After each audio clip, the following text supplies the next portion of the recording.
Hey guys, it's Will, your favorite rural campaign and elections expert.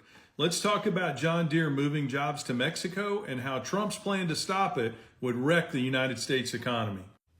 John Deere announced earlier this year that they would lay off about 600 employees at 3 plants effective August 30th as part of a plan to move production of skid steer loaders and compact track loaders to an existing facility that they already have in Mexico by the end of 2026.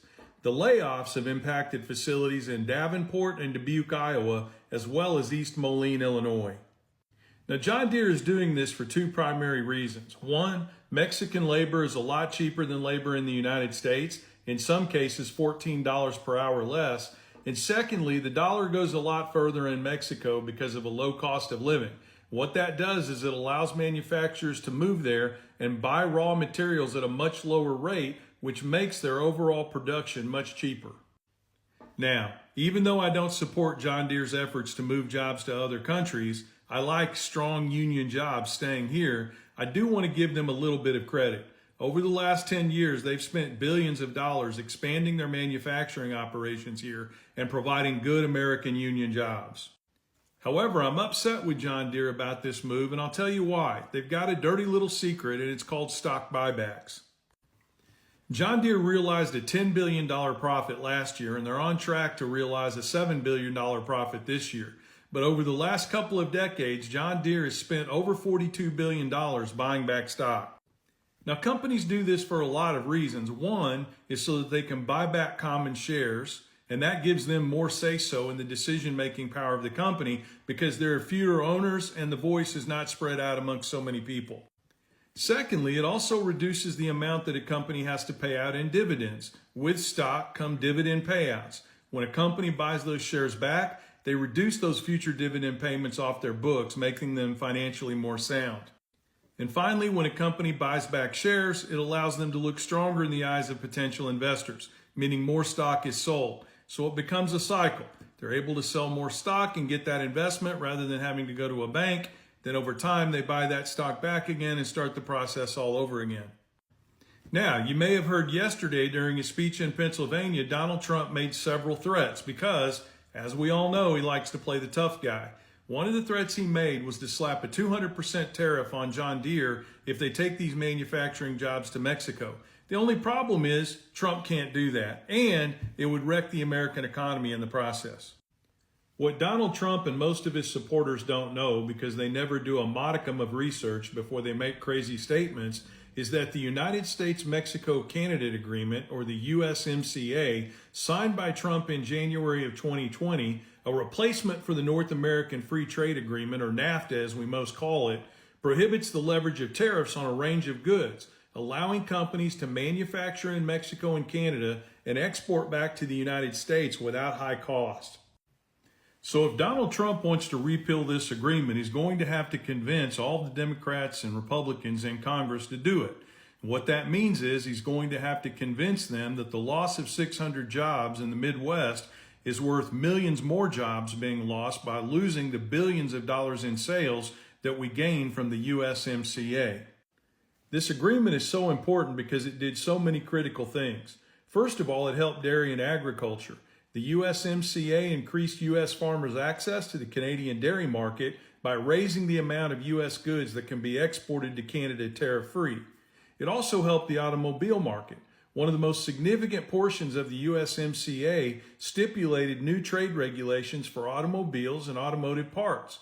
Under the agreement, cars and trucks with at least 62.5% of their components manufactured in one of the 3 participating countries could be sold free of tariffs in the other countries. Finally, it also helped intellectual property. The USMCA increases property protections and intellectual property protections.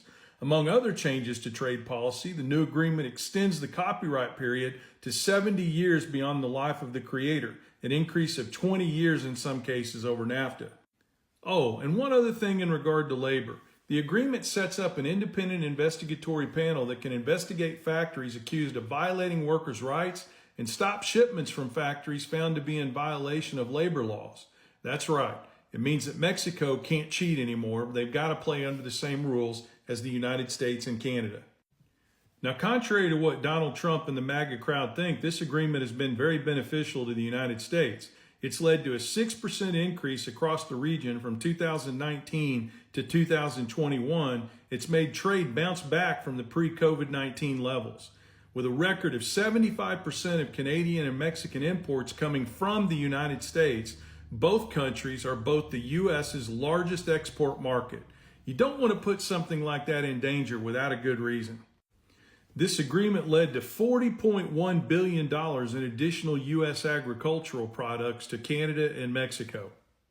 And because of this agreement, more than 29% of all U.S. farm and food exports went to our North American neighbors just last year. So let's be very, very clear. Just because Trump wants to be a tough guy and put 200% tariffs on John Deere doesn't mean that there aren't consequences. The number one consequence being that we would have to repeal this agreement. It would cost us billions in exports to Canada and Mexico and would lead to a loss of millions of jobs here in the United States. And that doesn't even take into account the fact that this could seriously impact repair markets here in the United States for John Deere machinery used by agriculture and construction. What I mean by that is, if the cost of parts for parts being replaced in the United States or used in repairs in the United States were to increase by 200%, it could drive some farmers and construction firms out of business. Now, there's a better way to pressure John Deere to keep these jobs here in the United States without crashing the American economy. And that is that John Deere makes about 10% of their profits from selling items to the federal government. So the federal government can tell John Deere, we're either going to decrease or eliminate those sales if you move these jobs, and that would be a much better tool to try to convince John Deere not to go. But here's another simple fact we can't forget that just involves the American economy as a whole. Donald Trump was one of the worst presidents we've ever had since World War II in regard to his impact on the economy. We lost 2.7 million jobs. The unemployment rate climbed to 6.4%.